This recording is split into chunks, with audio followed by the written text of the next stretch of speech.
Hello student, गुरुजी Uttarakhandi YouTube channel में आपका बहुत बहुत स्वागत है। जैसा कि आपको पता होगा कि आपका जो दूरसंचार हेड कांस्टेबल का पेपर है ये आपका 31 जुलाई को होने वाला है। अब आपके पास बहुत कम दिन बचे हुए हैं, तो आज हम इंग्लिश की जो आपकी क्लास होती है उसके बदले जो फिजिक्स के कुछ क्वेश्चन हैं, क्योंकि यहाँ पे स्टूडेंट का कहना था कि फिजिक्स के कुछ एक्स्ट्रा क्वेश्चंस कराइए, तो आज अभी जो है वो फिजिक्स के आपको जो हैं रिकॉर्डेड क्वेश्चंस आपको मिलेंगे, जिसमें हम आज लाइट के जो हैं वो 20 क्वेश्चंस करेंगे।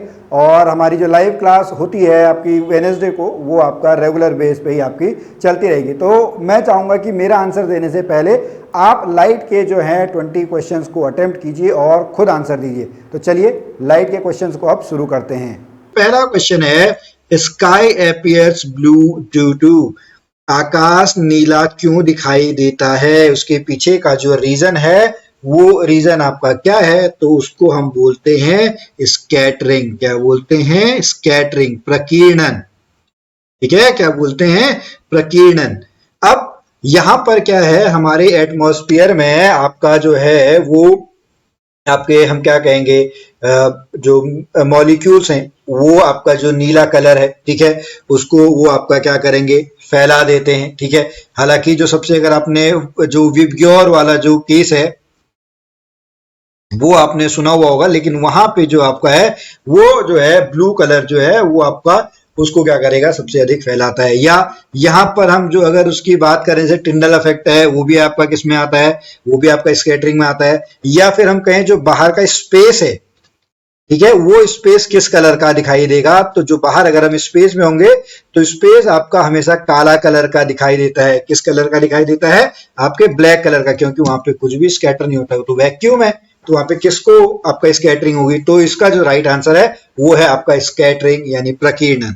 क्वेश्चन नंबर 2 पे चलते हैं। रेनबो, ठीक है, रेनबो जो है इंद्रधनुष किसके कारण बनता है, तो इंद्रधनुष जो है वो आपका डिस्पर्सन और टोटल इंटरनल रिफ्लेक्शन की वजह से ही आपका बनता है। इसमें कितने कलर होते हैं? इसमें आपके वही 7 कलर होते हैं। ठीक है, जो पानी की बूंदें हैं, ठीक है, वो आपका पानी की बूंदें इसको क्या करवाती हैं, डिस्पर्स करवाती हैं, और टोटल इंटरनल रिफ्लेक्शन वो अंदर से ही आपका क्या आ जाता है, वापस आ जाता है। टोटल इंटरनल रिफ्लेक्शन में आपने पढ़े होंगे क्रिटिकल एंगल या क्रांतिक कोण, जैसे उसको आप थोड़ा सा और रिवाइज भी कर सकते हैं। ठीक है, क्वेश्चन नंबर 3 पे चलते हैं। एट सनसेट एंड सनराइज, यानी सूर्योदय और सूर्यास्त के समय जो सूरज है वो लाल दिखाई देता है, रेडिश व्हाइट आपका लाल दिखाई देता है। क्यों?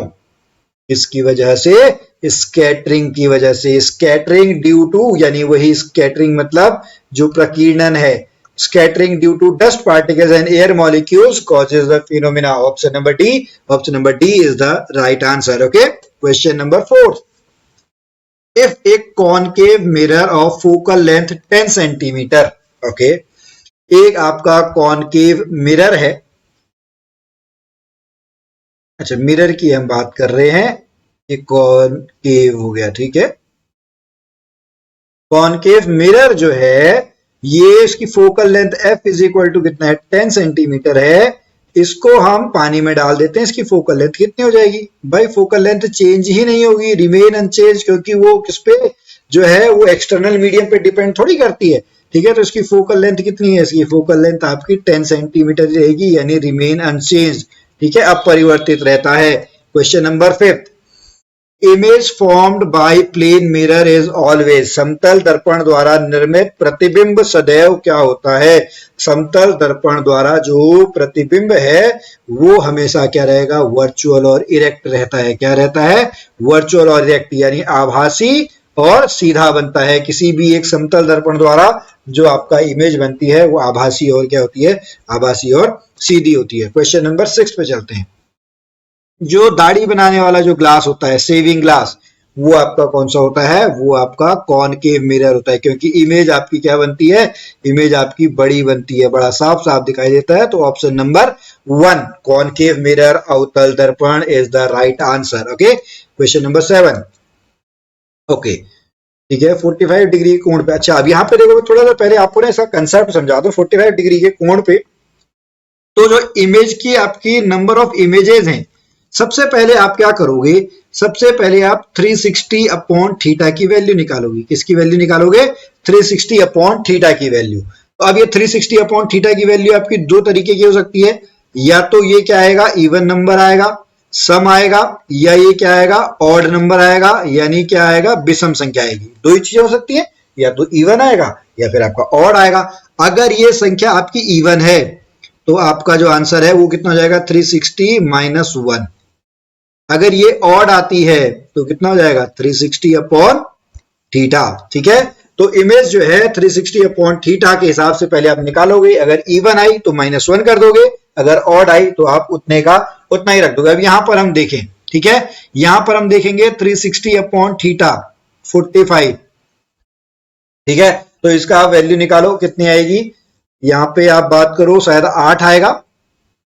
ठीक है, 8 क्या है आपका, 8 इवन नंबर है, तो -1 कर दोगे तो ऑप्शन कितना आ जाएगा, ऑप्शन हमेशा आपका जो है वो 7 आ जाएगा। हमेशा आप कभी भी आंसर देखोगे, सॉरी, ठीक है, ऑप्शन नहीं, आंसर आप हमेशा देखोगे, हमेशा आपका जो वो है वो हमेशा एक ऑड नंबर आएगा। जितने भी आपकी जो इमेजेस बनती हैं वो हमेशा आपकी ऑड नंबर पे ही आपकी आएंगी, चाहे वो आपका इस तरीके से बनेगा। तो आपको ये कंसेप्ट जो है ये जरूर आपको समझना चाहिए। ठीक है, तो 360 अपॉन थीटा सबसे पहले आप निकालोगे। क्वेश्चन नंबर 8, अवतल दर्पण की वक्रता की त्रिज्या 30 सेंटीमीटर है। ओके, वक्रता त्रिज्या यानी r is equal to 30 centimetre है। तो फोकस दूरी आपको बतानी है। बहुत सिंपल सा क्वेश्चन है भाई। r इज इक्वल टू कितना होता है, r is equal to 2f है। कितना होता है, r इज इक्वल टू कितना होता है, r is equal to 2f। f is equal to कितना हो जाएगा, r बाई 2, 30 डिवाइडेड बाई 2 यानी 15। बट अब आपको यहाँ पे कार्टेशियन चिन्ह भी दे रखा है। तो जो आपका अवतल दर्पण है, अवतल दर्पण यानी जो कॉनकेव मिरर है, इसकी फोकस दूरी हमेशा क्या होती है, माइनस होती है। ऑप्शन नंबर 4 जो है, option number 4 is the right answer. अब ऐसा क्यों आया, इसको हम देख लेते हैं। देखो, इस तरीके से ये मिरर आपका बन के आएगा। ठीक है, मैं आप लोगों के लिए कलर थोड़ा सा जो है इसका कलर आपका चेंज कर दूं। ठीक है, ये आपका आया, ये स्ट्रेट लाइन आई, ये यहां से ऐसे गया, यहां से ऐसे गया, तो ये जहां पे कटा ये फोकल पॉइंट है। ये डिस्टेंस आपकी क्या है, फोकल लेंथ। ये फोकल लेंथ जो है वो आपका लेफ्ट हैंड साइड पे है, तो माइनस वाली डायरेक्शन में है। तो ऑप्शन नंबर डी जो है, option number D is the right answer. Okay, question number 9, focus लंबाई 1 centimetre, f is equal to 1 centimetre आपको दिया है। तो पावर बताइए। पावर का फॉर्मूला होता है 1 अपॉन f, जब आपका किसमें दिया हो, मीटर में दिया हो, और p is equal to 100 upon f, जब ये किसमें दिया हो, सेंटीमीटर में दिया हो। तो आपको सेंटीमीटर में दिया है, तो p इज इक्वल टू आप देखेंगे 100 डायोप्टर। f की वैल्यू आप कितनी रख दोगे, f की वैल्यू 1 सेंटीमीटर आप रख दोगे। तो ऑप्शन नंबर जो है, option number 3, option number 3 is the right answer, 100 dioptre. बहुत बार क्वेश्चन आता है, तो इसकी यूनिट जो होती है पावर की, पावर ऑफ लेंस, वो कितनी होती है आपकी, डायोप्टर में होती है। ओके, क्वेश्चन नंबर 10 पे चलते हैं। क्वेश्चन आप देखिएगा, थोड़ा सा आप करने का जो है इसको ट्राई करेंगे। ठीक है, क्वेश्चन नंबर 10। ओके, अवतल दर्पण है। सबसे पहले तो अवतल दर्पण में u की वैल्यू, वस्तु को इतने पे रखा जाता है, तो u की वैल्यू कितनी हो गई, -20 हो गई। इस दर्पण द्वारा जो है वो आपको जो v है, v भी आपको कितना है, -60 है। ठीक है, फोकल लेंथ आपको बतानी है। Use the mirror formula, 1 upon f is equal to 1 upon v plus 1 upon u। इस फॉर्मूले पे आप इसको रख दो, 1 upon f is equal to 1 upon -20 plus 1 upon -60।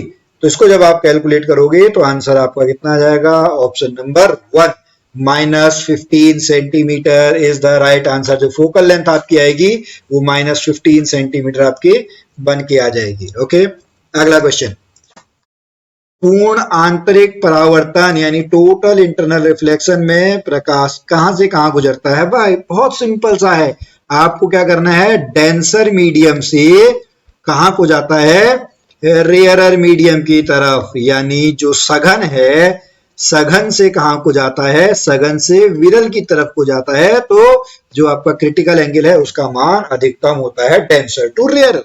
अब आप डेंसर टू रेयरर में आप ढूंढो, ठीक है, डेंसर टू रेयरर में आप ढूंढोगे, ओके, ऑप्शन नंबर जो है आपका ये आ जाएगा ग्लास टू वाटर। क्या आ जाएगा? Glass to water. Option number जो है option number 3 is the right answer. Okay, अगला क्वेश्चन हम चलते हैं, क्वेश्चन नंबर 12। सफेद प्रकाश को उसके सात घटक रंगों में विभाजित करने की प्रक्रिया को क्या कहा जाता है? ओके, जब सात आपके कलर होते हैं उसको क्या बोला जाता है? उसको आपका क्या बोला जाएगा? उसको आपका डिस्पर्सन बोला जाता है। क्या बोला जाता है? डिस्पर्सन। Question number 13। एक वस्तु को अवतल दर्पण के सामने 20 सेंटीमीटर की दूरी पर रखा जाता है, यानी u की वैल्यू आपको दे दी -20 सेंटीमीटर। 3 गुना आवर्धित बनता है m इज इक्वल टू 3। तो v आपको बताना है, बहुत सिंपल सा है। m is equal to minus v upon u वाले फॉर्मूले से आप आंसर निकाल दोगे।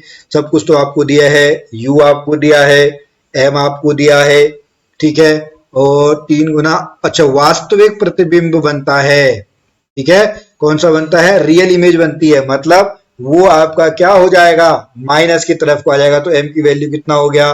-3, ठीक है, तो -3 आपका बन के आ जाएगा। तो आपका आंसर आप निकाल दो, -3 is equal to -v upon -20, घट गया v is equal to 60।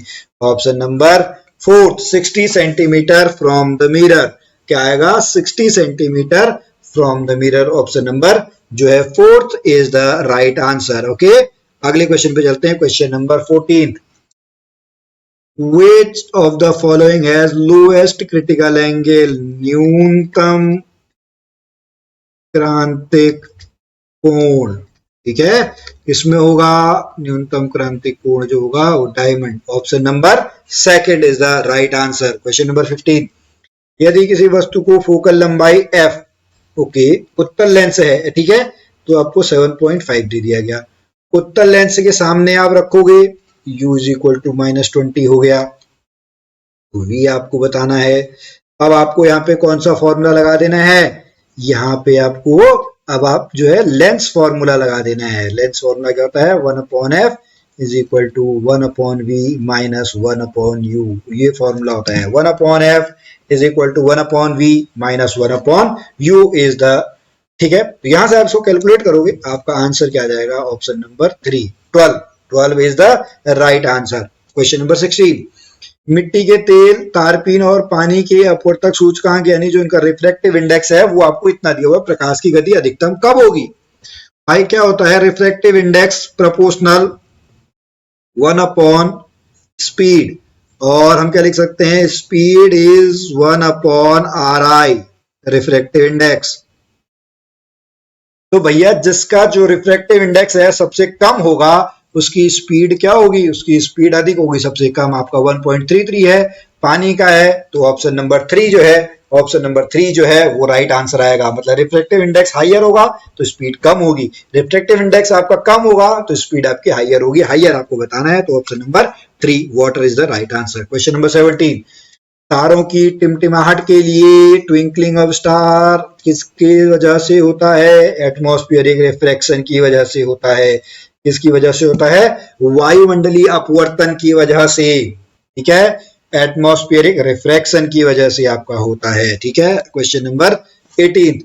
Which mirror, कौन सा जो दर्पण है वो सौर कुकर के लिए यूज किया जाता है, जो उसको क्या कर सके? कन्वर्ज कर सके, फोकस कर सके। तो वहां पर जो है वो कौन सा मिरर आपका लगता है? कॉनकेव मिरर, यानी जो आपका अवतल दर्पण है, अवतल दर्पण इज द राइट आंसर, ठीक है। Question number 19। जब श्वेत प्रकाश प्रिज्म से होकर गुजरता है, ठीक है, the colours which bands the least, सबसे लीस्ट कौन सा बैंड होगा जी आपका? इस तरीके से होता है ना, आपको याद करना है, ठीक है, ज्यादा ही हो गया ये। ऊपर आपको ऐसे चलना पड़ता है, VIBGYOR। सबसे कम कौन सा बैंड होगा? रेड। सबसे कम कौन सा बैंड होगा? जो आपका रेड है, ठीक है। सबसे अधिक कौन सा होगा? वॉयलेट। सबसे कम कौन सा बैंड होगा? रेड। ओके, जाना तो इसको ऐसे चाहिए था ना। ये जो एंगल है, ठीक है, तो red is the right answer. Question number 20, if the reflective index, okay, mu is equal to 1.732 आपको दिया है, ब्रूस्टर एंगल आपको निकालना है, आईपी फॉर्मूला आपका क्या होता है, mu is equal to 10 IP, और IP is equal to 10 inverse mu. Option number क्या है, ऑप्शन नंबर जो है वो आपका आ जाएगा थर्ड, 60 डिग्री।